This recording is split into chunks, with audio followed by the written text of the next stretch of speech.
Welcome to South Florida Saltwater Fishing. I'm Heath, and it's Tips and Tricks Thursday. Alright folks, in this Tips and Tricks episode, we're going to go over how to properly spool your spinning reel with line so that you can avoid problems like line twist. Before we get into this though, if you want to learn more about fishing, grow as an angler, or just see some great and exciting offshore fishing adventures, you can start by hitting the subscribe button. And don't forget to turn on the notification bell so that you won't miss a thing.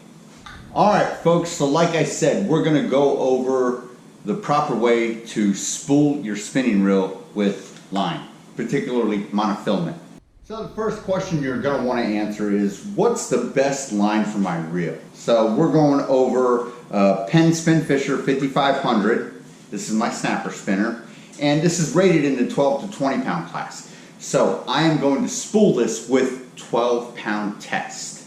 And this is the line I'm going to use. 12-pound test Momoi monofilament in the color smoke blue. You got to watch and look at the specs for your reel.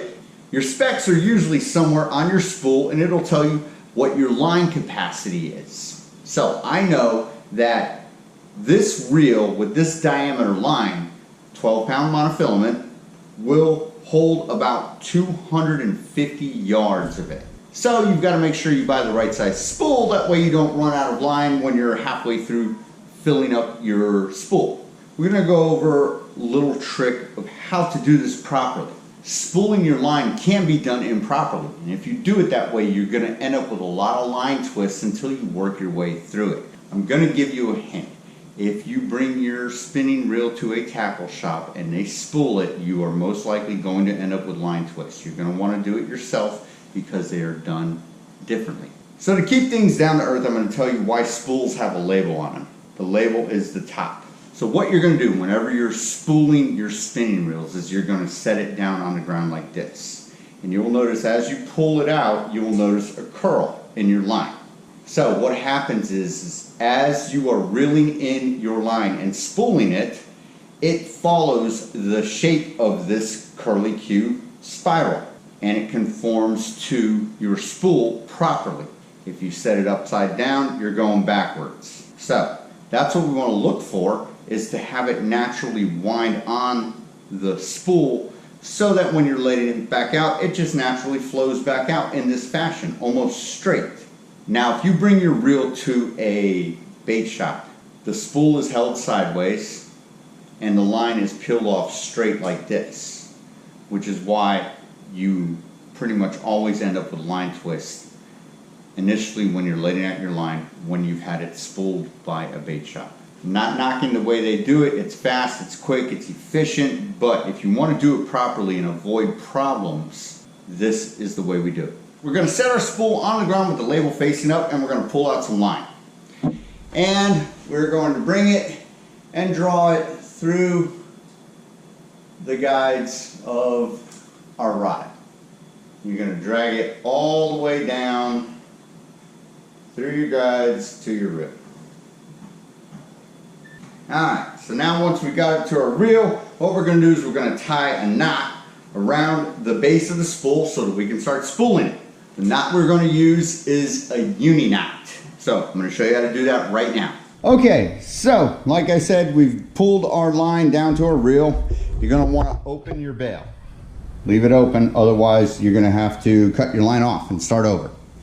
So the first thing we're going to do is we're going to tie a uni knot. So a uni knot is a loop, and then from this loop you are going to make another loop right here just like this, and then you're going to wrap your tag through that loop 3 times. 1, 2, 3. Alright, now we're going to take our tag and our main line and we're going to pull it tight. Don't worry if you've got a big loop like this, it's going to pull down on itself. Now we will put that uni knot loop around our spool. We're going to center it as best we can, and we will pull it down tight against the spool. Pull it down as tight as you can, and you're good to go. All right, so now what we'll do is we're just going to trim off our tag as best we can right here. All right, pull it tight again. And we're good to go. We're ready to start the spooling. Close your bail. All right, so you're not just going to want to start winding up your line. You're going to want to put some pressure on it. So what I do so that the monofilament doesn't burn my hands as I am spooling the reel is I'll take a nice clean rag and I'm going to hold it in my non-winding hand, which is my right hand because my spinner is naturally fitted for a left-handed turn. So I'll grab my monofilament and I'm just slowly going to start winding it on. And as you can see, the line is peeling off and I can go pretty fast and get this thing spooled up rather quickly. And you know, you can stop and take a break if you want to, but you don't really have to. What you don't want to do is put so much pressure on it that it's winding on tight. You're adding on this pressure, that way you get on the right line capacity. Okay, you don't want to have your line go on loose and then you let it out and then you reel it up under the pressure of a fish and all of a sudden you got about 3/4 of your spool full. That's not the way this works. You want to put some pressure on it, that way it's acting properly and it spools and fills your spool to capacity. And we're just going to keep winding on until we get it full. And what I'm going to do is as we approach the full point, I'm going to show you exactly how much line you want on your reel. You don't want to overfill it, yet you don't want to underfill it. There's kind of a sweet spot that happens. And what you're doing also as you're putting this pressure on this line is you're allowing it to sort of wind on the spool evenly. You can get uneven line twists sometimes from reels that are bobbing up and down improperly. But right now it looks like my spool is spooling up fairly evenly, which is good. So we'll just keep winding it up and filling it up until we're at capacity. You'll see if you do this properly, you won't get line twists, you won't have to stop because you've got it on a spool or someone's holding it too tight for you or anything. You'll be able to get this done in a couple of minutes. The question might be, hey, how often do you re-spool your line? I mean, if you do a lot of fishing, you're going to want to re-spool your lines probably about once a year. Me, I do a fair amount of fishing, and I've had this line on here for about 1.5 years. And I was getting some break-offs due to the line being compromised very deep down in there because I do a lot of trolling and stuff, and I let the line out pretty far. So I said, it's about time I get this done. So I'm taking the opportunity right now to show you how to do it. And we're getting about to the full point. So I'll show you exactly what that looks like when we're there. Again, this takes a few short minutes. It shouldn't take a long time to spool a reel. It shouldn't be something you procrastinate on or avoid because, you know, it's going to be problematic. And I say that's right about enough. All right, we're done. What I'm going to do is I'm going to trim off the end. All right, and there you have it. Your spool is filled to capacity. 250 yards of monofilament on it.